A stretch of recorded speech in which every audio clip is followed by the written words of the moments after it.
Hi, everyone. So here is, let me get it to you, standard 3, which is for the honors classes.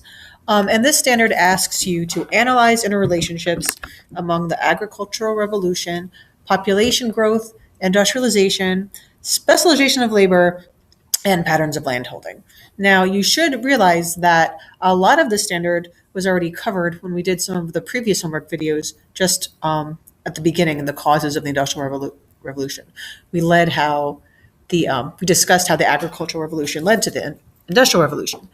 So, what we're going to do for this is we're just going to focus in a small few points and trying to take this to the honors level, um, show some analyzation from historians and people that look at this really critically and just try to connect it to some of the bigger pictures that we're learning about. So it's just a little bit more analyzation and reflection. And I want to give you the two sources that I used for this. So these are both scholarly journals.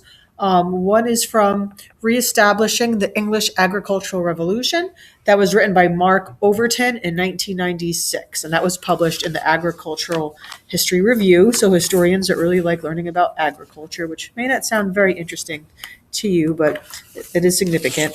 And the other one is Tracking the Agricultural Revolution in England, which was written by Robert C. Allen in 1999. So not brand new sources, but relatively new sources. And well, I'll get to that a little bit more in a second. So when these historians approached the agricultural revolution, we sort of learned it as this big era, right? But these historians actually break it down into smaller ones. And there is some debate as to where these like dividing lines should be. Something we often talk about is, why do we break down history into these eras when no one was yelling out the window overnight that a new one started, right?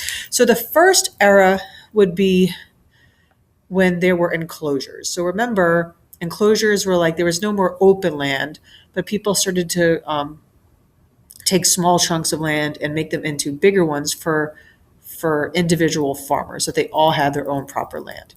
So you have small scale farmers now on these open fields. This is the 16th century, 17th century. More things are getting produced, right? Productivity rose. Then you have another cycle of the agricultural revolution now in the 19th century, in the 1800s. So those are two ways you can divide the agricultural revolution. That's not the only way. Historians don't always agree on all of these cycles. We'll put a little cartoon there that says when doctors disagree, but historians disagree as well, and a lamb, just because. Now, you notice that these sources that I shared with you were from like 1996, 1999. There was a lot of research on this beginning in the 1990s. So then there was a lot of things being published about it. And they were looking critically at what were the effects of the agricultural revolution, what else influenced the agricultural revolution, and how do we even look at the industrial revolution, right? What were the different sort of eras? You get all these new theories being produced in that time period. So the general big picture idea that we discussed earlier, that was the viewpoint even before the 1990s, the stuff you see in all the textbooks today. But it's good to know that historians are looking at these things that we've traditionally learned about through a critical eye. So let's look at these eras again. Okay, so why did the historians divide it where they do? Some of the dividing lines of what era was which was how much did the output change. So let's look at this. For the first era with the smaller enclosures, between 1521 to 1621, output changed about over 2 times. So is that like, think of that percentage, twice as much is being produced. Now look at the percentages. From 1651 to 1741, output was increasing 13%. Not a huge amount, but significant. Now look at this one. Between 1800 and 1851, 71%. That's huge, right? So do you want to divide the agricultural revolution by these things? Now let's break it down in different numbers, right? What if you change it from 1731 or 1810, right? What if you manipulate the dates? Well, between 1520 and 1739, which is like taking those first two numbers from the top, farm production doubled. That's significant. But then from 1740 to 1800, you only get a 10% increase.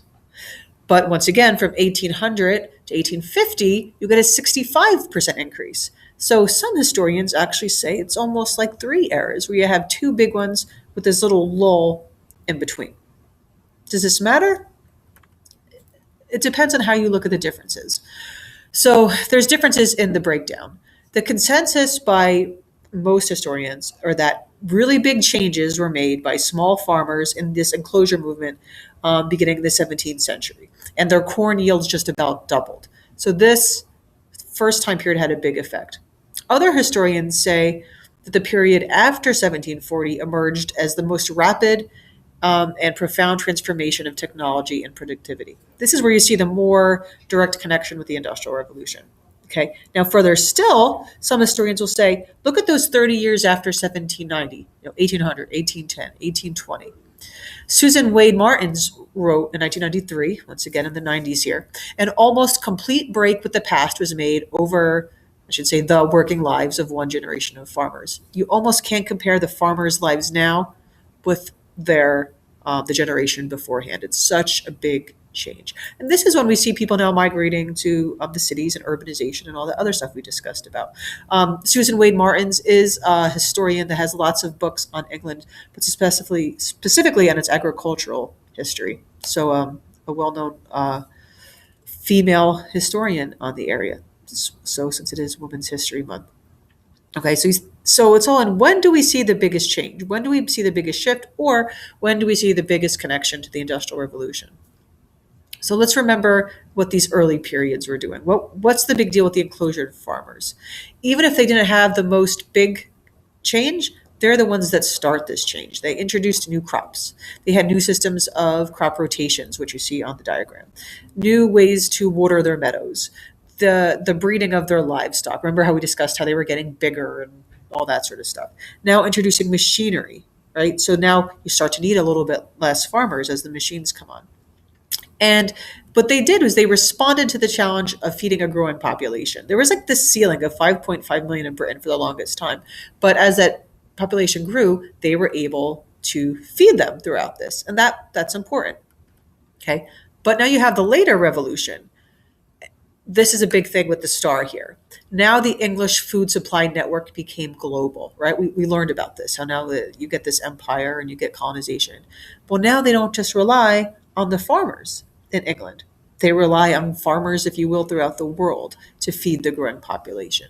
That's a big difference. And something that we don't always show is part of the reason for urbanization wasn't just that farmers were needed at home. It's that because farmers were needed at home because food was coming from other places.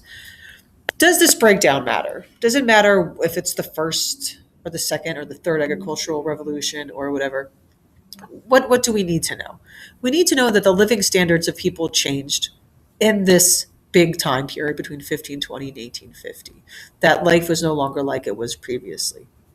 All right, consumption of agricultural goods actually fell at some points. It wasn't this continuous trend in direction. For example, England was dealing with the Napoleonic Wars. So you don't have people working on the farms when they're off fighting for Napoleon or against Napoleon, right? And just because of this, English workers weren't always getting more food. We keep saying like, oh, they had better diets. Well, not always. Not all of this food was staying in England. Much of it was going out to colonies and other places. So the output of English farms actually was failing to keep pace with the population growth. So we talk about that lag in urbanization. There's actually a lag in farming as well. And here's the big thing we have in bold here. It was international trade, not farm productivity, that fed the growing population after 1800. So once this urbanization and the Industrial Revolution starts happening, it's not the farmers that are keeping them fed, right? I mean, they're helping, but it's the farmers and the cash crops throughout the world and their empire. I know we discussed this cartoon in class, and it really connects, right? So what I want to show you here is how the agricultural revolution connects to industrial revolution, how it connects to imperialism and all that sort of stuff. Historian E.L. Jones, he wrote a famous book on the European miracle, but also this one here, he wrote, the English agriculture underwent a transformation in its techniques out of all proportion to the rather limited widening of the market. So the idea is that the decrease in grain production led to innovation and enterprise. So you see how it's leading to other parts of the Industrial Revolution is